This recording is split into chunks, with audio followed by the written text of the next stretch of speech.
Grimlock say you watching So Hungry Grimlock Sunday. You ask questions, me Grimlock give you You are watching So Hungry's Soundwave Sunday. Operation Question and Answer. Initiate. Booyah. Stay down, Grimlock. Hello Autobots and Decepticons, my name is So Hungry and I'd like to welcome you guys to another Soundwave Sunday. And I do have one general announcement before we get to the questions, and it is in regard to the Lego Hobbit video game. I think I am going to cancel that series, but maybe not for good. I might bring it back later on. The reason being, I only rented the game, so I do have to return it on Sunday. And also, there hasn't been a lot of interest in that game on this channel. There's only been a couple comments on each of the videos and not too many views. So as much as I love Lord of the Rings, and believe me, I really do, I want to see the cutscenes in that game, but some of the gameplay is rather tedious. So I might go ahead and postpone that game until a later date, or possibly just cancel it overall. Let me know what you guys think about that. Either way, I do have to return it or renew it today, which is Sunday. So, let me know. Our first question comes from MelQ0101. Mungry, who do you think is a worse villain, the Shredder or Megatron? Shredder Sunday, number 94. And this is fitting because that new Teenage Mutant Ninja Turtles is coming out pretty soon. And I just went and saw Captain America, which was a really good movie, and then I got to see the Teenage Mutant Ninja Turtles preview before that, and I am super excited for that movie. You ever like just go to the theater and you're sitting there waiting for your movie, and then all of a sudden you see a preview and you're like, I'm not watching that movie now.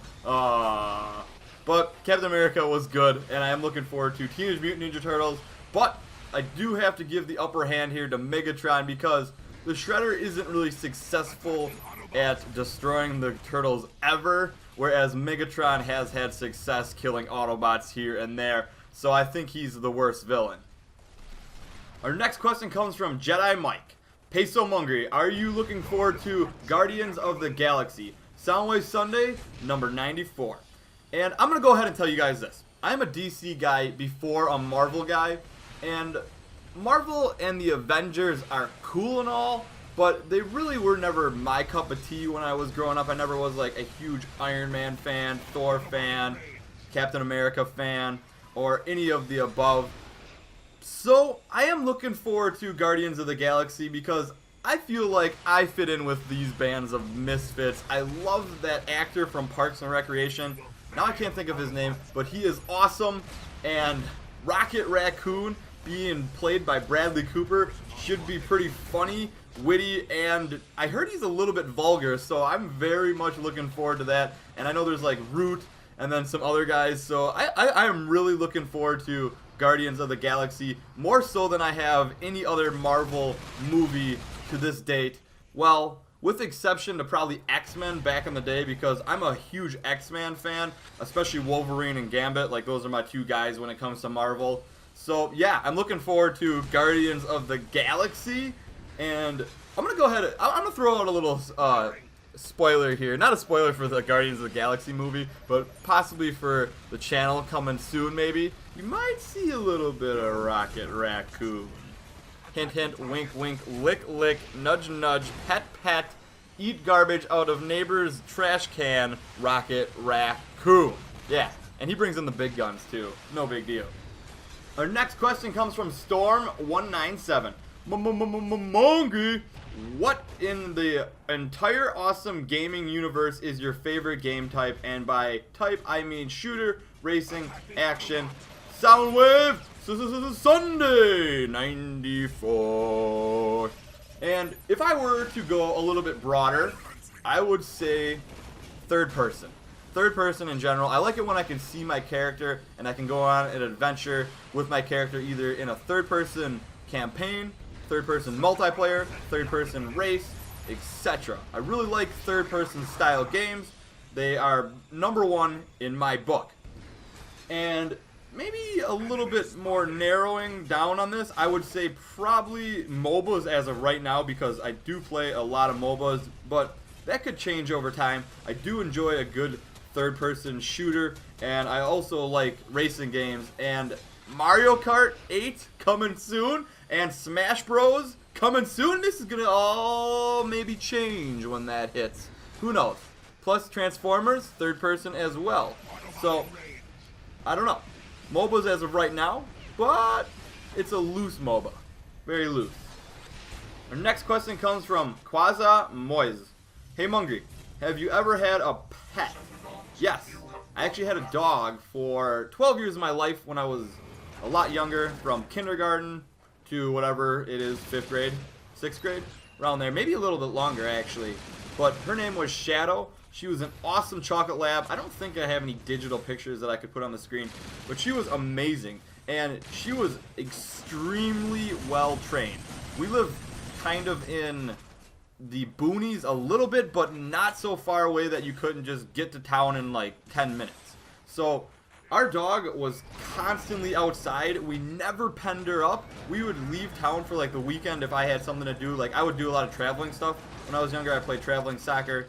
I played traveling basketball and all that stuff. And if we were gone for that weekend, we would give her food, like a big bowl of food, because she wouldn't be like one of the dogs that would go and scarf it. She was a grazer. She would come and eat when she wanted. And a big bowl of water. And we just let her out during the weekend. And we'd come back. When I got home, my dad or me would give a huge whistle, and she'd come running from the woods. So she was like super well trained. My dad did an excellent job. He's a big hunter and a big fisherman, so he trained her really good for hunting, and he just trained her to stay in the yard or on the land, which happened to be like 3 acres of woods, so she had all that to roam in. I'm actually surprised she didn't get hit by a car, but she did manage to live to like 12 or 13 years old, so she had a good life. She did. And also, I did have a pet for like a month. You guys might have remembered the stray cat that I fed. Now, I couldn't really handle it too well because I'm really allergic to cats, but I like to because she was really nice, so I'd pet her, and then I'd instantly go like wash my hands and then switch my shirt, because I would have to keep switching shirts. I'd just have like a cat hair shirt and then just the regular one, so that I wouldn't bring it in the house or sneeze. And we did give her, or I shouldn't say we, but my nephew and I actually took her to a farm, and I gave her to the farmers there, and then I spoke to them like a couple months ago, and she actually got moved to Colorado for a really good home. So I'm pretty happy about that. I named her Guinevere. She was a great cat. And it's always good to have a nice pet, whether it be like a bird, a cat, a dog. It's always good to have a companion, just somebody to kind of just like either talk to, lay on your problems because they always listen, or just somebody to just hang out with. It's nice. Our next question comes from Alan Barbaro. Hey Mungry, do you have any phobias? Now, phobias are the fear of stuff. Yes, I have a couple.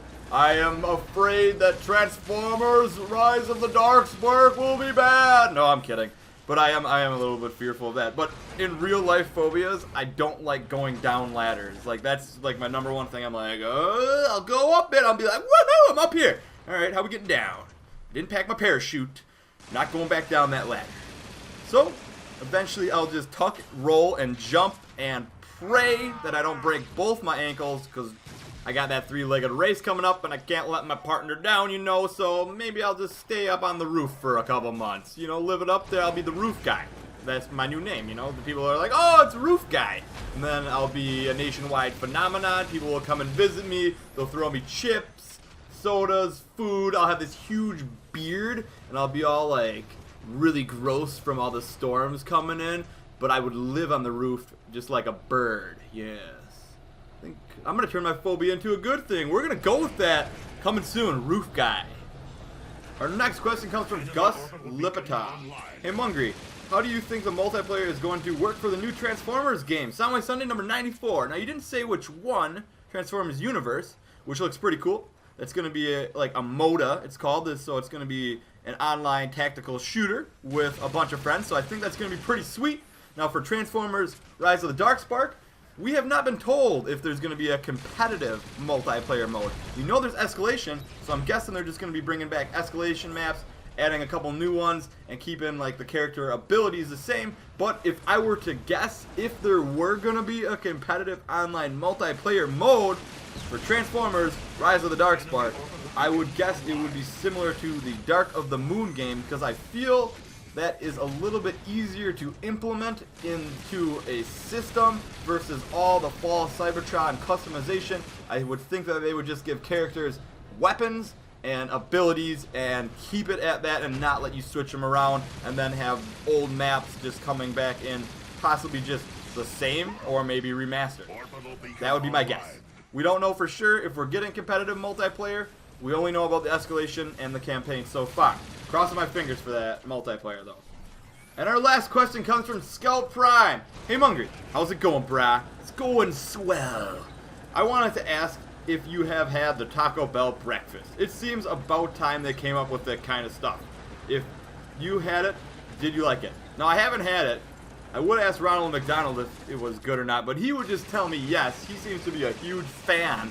And I don't really go out for breakfast at all, but Taco Bell is one thing that every once in a while I'll feel a tingle in my body, and it's just like shivers go all up through it, and then my tongue gets all like kneading it. I don't know why, but I think they put something addictive in their tacos, and I really love it. And every once in a while, I just have the urge, and I just gotta have my Taco Bell. I don't know what it is about it, but I don't get that way with shrimp, even though it's my favorite food. But for some reason, I get that way with Taco Bell. Anyways, I hope you guys all enjoyed this Soundwave Sunday. Don't forget to leave your questions in the comments below for next week's Soundwave Sunday. And have a beautiful, good looking, woohoo, Soundwave Sunday, everyone.